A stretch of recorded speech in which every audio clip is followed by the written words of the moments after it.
¿Qué vamos a ver acá? Entonces, en esta clase número 2 vamos a hablar del proceso de respiración celular que nos va a adentrar en todos los metabolismos y mecanismos que vamos a ver a continuación. Vamos a detallar todo el ciclo de Krebs y cuál es la relación de este ciclo con otras rutas. Esto es lo que vamos a ver en esta clase. Una serie de reacciones químicas en presencia de oxígeno, por eso se llama respiración. En presencia de oxígeno se van a dar una serie de reacciones químicas catabólicas o de degradación, fíjate como dice acá, degradación de compuestos orgánicos que, cuya única finalidad o función va a ser obtener energía en forma de ATP. El organismo lo que hace es que en ese proceso catabólico se libera energía y él encuentra la manera de atrapar esa energía para la, o de utilizar esa energía para la síntesis de ATP. Esto es un dibujito de una célula, membrana. Entran los alimentos, los monómeros, en este caso carbohidratos, pasan por un proceso de catabolismo de carbohidratos, de degradación de carbohidratos, que se llama glicólisis. Esto es la unidad número 4, pero simplemente es la degradación de los carbohidratos. Luego entramos en la mitocondria, un proceso de oxidación del piruvato, que es un compuesto que se genera de la glicólisis. Pasamos después al ciclo de Krebs o ciclo del ácido cítrico y finalmente a la cadena de transporte de electrones para generar una cantidad de ATP importante. Fíjate que la glicólisis por sí sola, lo vamos a ver en la unidad número 4, genera 2 ATP. El ciclo de Krebs genera 2 ATP. Pero la descomposición de todos esos elementos o esos compuestos que llegaron a la cadena de transporte de electrones va a generar 32 ATP por una sola molécula que entró en la glicólisis y hizo este ciclo. Aquí en la cadena es donde está el oxígeno. Cuando les hablaba yo de los elementos de potenciales de reducción estándar y les decía que el oxígeno es el más electropositivo de todos, todos estos elementos o electrones van a llegar acá hacia el oxígeno, de allí que se llama respiración celular, y en un proceso se va a generar ATP. Todo esto lo vamos a ver en detalle, pero esto es lo que ocurre de manera general en la célula para tener una idea y podernos ubicar dentro de los detalles tan específicos que vamos a dar a continuación. Entonces, comencemos acá. Entrada de las células, de los compuestos o de los alimentos para generar como tal un elemento y que vaya al ciclo de Krebs, ¿ok? Vamos a ver esto o qué está pasando aquí.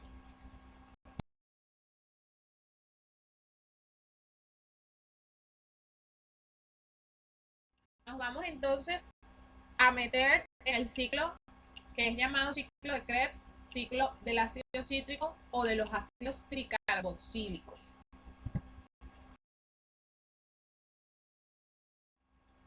Y ellos van de compuestos muy grandes o polímeros, se van o todo eso va a llegar a sus unidades más pequeñas llamadas monómeros. En el caso de las proteínas, los monómeros van a ser los aminoácidos, es decir, monómero de uno, ¿no? Los aminoácidos. En el caso de los carbohidratos, ya vamos a observar que los monómeros de los carbohidratos, bueno, van a ser glucosa en mayor cantidad, pero que luego esa glucosa pasa a piruvato. Y piruvato, entonces, esta es la ruta de este es el monómero como tal y sería el que va a entrar a iniciar el proceso. Y de los lípidos, el monómero como tal serían los ácidos grasos. Ok, tengo los monómeros de los 3 grandes grupos de alimentos que existen, que son carbohidratos, lípidos y proteínas. Independientemente de cómo usted llegue o de cómo los alimentos lleguen, ellos van a tener un punto final o se van a convertir en un producto final que fíjate que es común para los tres grupos alimenticios y se llama acetil-CoA.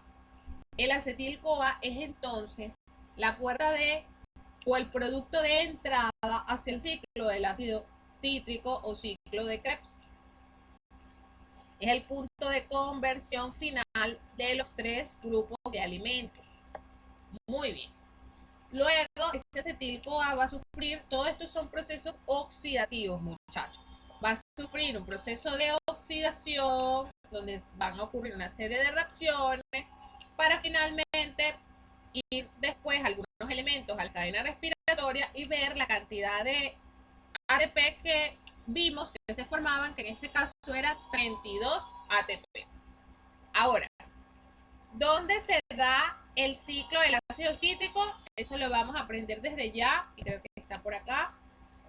Se da a nivel de la matriz mitocondrial. Esto es una mitocondria seccionada. La mitocondria tiene membrana externa, que es esta que se encuentra acá, fíjate, la que está hacia afuera, en contacto, digamos, con el citoplasma celular. Luego tengo membrana interna, que tiene estos pliegues, ¿ves? La amarillita, membrana interna. Entre la membrana interna y la externa hay un espacio, un vacío que se llama espacio intermembrana, y en la parte interna de esa mitocondria hay como un líquido que es como tal la matriz mitocondrial. Es allí en la matriz donde van a ocurrir todas las reacciones del ciclo de Krebs que vamos a ver a continuación. Nos tenemos que siempre ubicar en dónde estamos. Entonces, en matriz mitocondrial ocurre el ciclo. Vamos a empezar a ver todas las reacciones que nos involucra en este ciclo de Krebs. Bueno, aquí está el concepto que salió un poco tarde, y es que el ciclo va a ser una serie de reacciones químicas que se van a dar con la finalidad de descomponer las moléculas de los alimentos en CO2, dióxido de carbono. Fíjate que este ciclo aquí tiene un CO2 y otro CO2, agua, porque por acá vamos a tener una molécula de agua que se produce, y energía en forma de ATP. ¿Sí?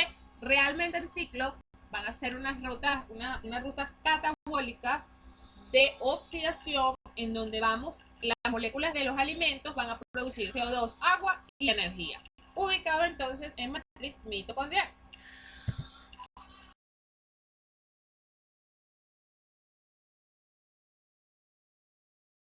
La primera etapa es la obtención, como dice acá, de acetil-CoA.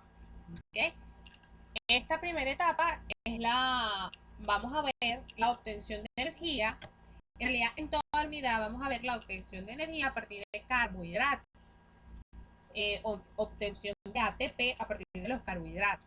¿Okay? Es decir, esta ruta. Esta no la vamos a ver por ahora, ni esta tampoco, sino en unidades posteriores. Por ahora nos vamos a centrar en cómo obtiene el organismo su energía a partir de los carbohidratos, que pues es la mayor cantidad de, digamos, elementos que llegan a partir de la alimentación. ¿Okay? Bueno, entonces, esto no forma parte del ciclo porque el ciclo es este. Pero para comenzar el ciclo, fíjate que aquí dice, para comenzar el ciclo debo formar acetil-CoA independientemente de la vía que me lleve a este compuesto. Pero debo formarlo porque él es el punto de partida para iniciar el ciclo de Krebs. ¿Okay? Entonces, ¿cómo lo formo? En este caso, a partir de piruvato proveniente, como te digo, de los carbohidratos de tu alimentación, se va a dar por una enzima que se llama piruvato deshidrogenasa. ¿Ok? Piruvato deshidrogenasa. Se ubica en matriz mitocondrial.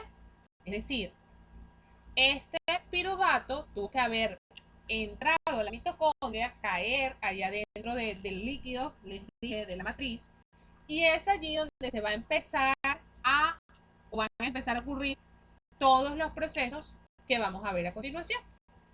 Bueno, resulta que esto le da entonces esta enzima que se ubica en matriz y que este es su producto. Su producto evidentemente es acetil-CoA. pero va a generar un NAD que es muy importante. A partir de acá nosotros vamos a ver la cantidad de NAD o de FAT que se van a generar, que los vamos a llamar equivalentes reductores. Entonces, equivalentes reductores en forma de NAD o de FAT. En este caso, esta reacción me genera acetil-CoA y un equivalente reductor en forma de NAD. ¿Qué fue lo que ocurrió? Aquí está el piruvato, ¿verdad? Aquí lo dice, deshidrogenó. Ya vimos estas enzimas, o sea, ya vimos lo que hacen las deshidrogenasas.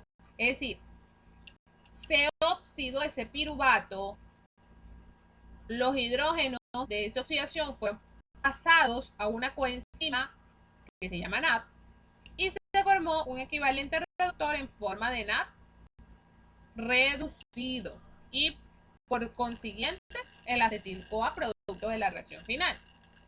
Fíjate que es una reacción exergónica, es decir, se da en el organismo, llega el acetil-CoA y pues se va a dar en el organismo de forma espontánea o natural. Entonces ya tenemos ese acetil-CoA, ya lo tenemos en matriz. Ahora vamos a ver qué vamos a hacer con él para que comience a iniciar ese ciclo, el ciclo de Krebs.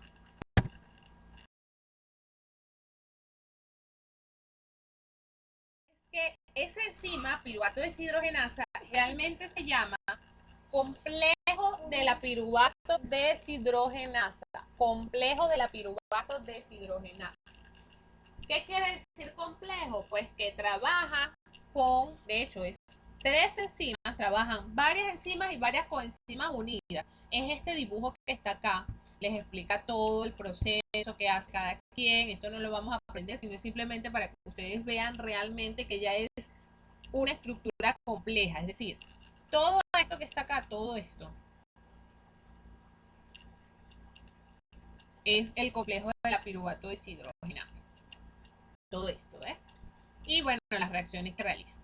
Bueno, está formada por 3 enzimas, la que se llama como tal piruvato deshidrogenasa, pero también actúa la dihidrolipoamida transacetilasa y la dihidrolipoamida deshidrogenasa. Y 5 coenzimas, trabaja con 5 coenzimas. Vimos que ahorita genera un NAD como equivalente reductor, pero para generar ese NAD también intervienen 5 coenzimas para formar el acetil-CoA y generar ese NAD. ¿Qué van a hacer? Pirofosfato de tiamina, lo vimos como una coenzima, ¿verdad? De una vitamina hidrosoluble. El ácido lipoico, FAT, NAD, lo vimos como coenzimas de la B2, el FAT, y B3, el NAD. Y coenzimas, entonces 5 coenzimas, pirofosfato, lipoico, FAT, NAD y coenzima A. Deben estar presentes para que se lleve a cabo esta reacción. Fíjate que entonces acá podemos enlazar que si hay una deficiencia de vitamina y por ende de estas coenzimas, ¿qué va a suceder? No va a ocurrir la oxidación adecuada de esos carbohidratos que provienen de la dieta y por ende no se va a obtener energía en forma de ATP y todos los procesos que conlleva el déficit de ATP en el organismo.